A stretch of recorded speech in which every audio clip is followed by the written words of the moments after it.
So I'm going to be harvesting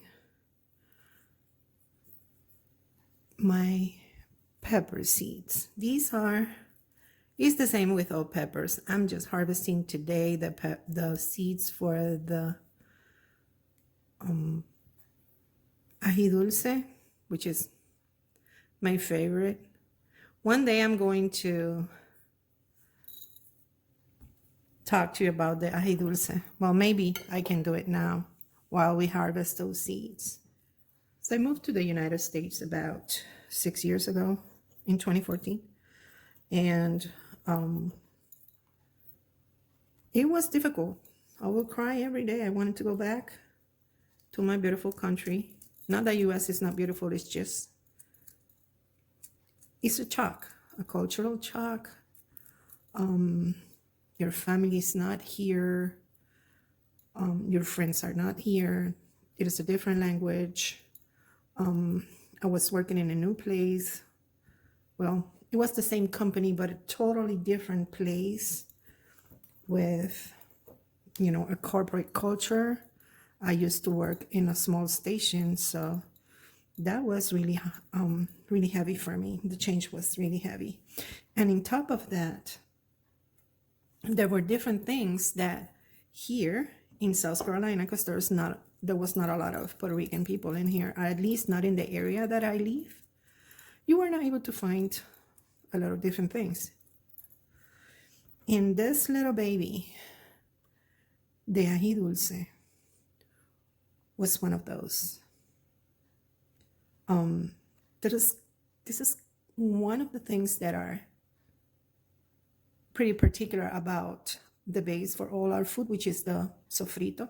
I'm going to put the recipe in the description below, but it's kind of the base for everything that we do. Any stew, anything that is going to be, a soup, a stew, everything. Or not everything, but a lot of our stuff, the beans. The base for all of that is the sofrito. And one of the main ingredients for the sofrito is this little pepper. It's not super sweet, but it's not hot. It's just really good flavor that it gives to the sofrito. And I don't know why it became such important thing. I think that it was just, I was relating it to my culture, that it became a real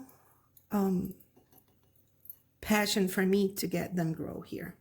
So I bought some seeds from the internet. They did not grow.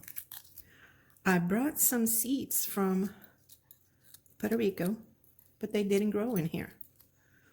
I don't know if I was doing something wrong at that time,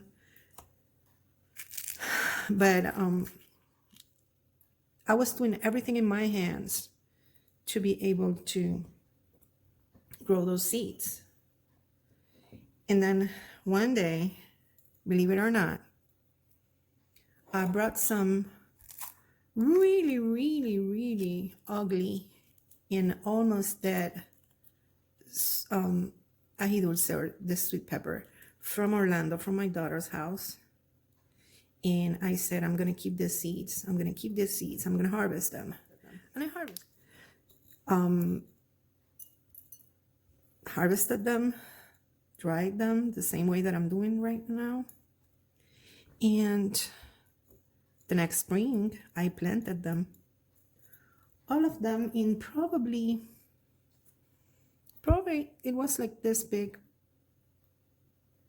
of a planter. And guess what? They grew from that ugly pepper that I bought in the supermarket, that was probably brought in a freezer or a refrigerated container from Santo Domingo to the US, then kept in a fridge market. Then it was almost dead when I got it. And all my seeds today are from that ugly one that I bought at the grocery store. Seeds are something spectacular. So this is how you harvest pepper seeds. I'm gonna put them in a paper towel.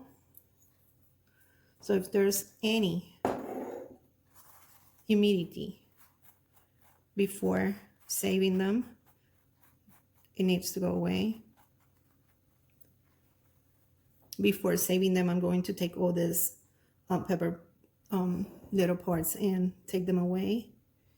And I'm going to save them either in a plastic container, in my seed box, or in a little plastic bag like this. Hope you learned something from this, and maybe you want to get your pepper and gather some seeds and practice. What can happen that you get a pepper that is different from the one that you planted? It's going to be edible anyways, I think. Talk to you next time. Bye.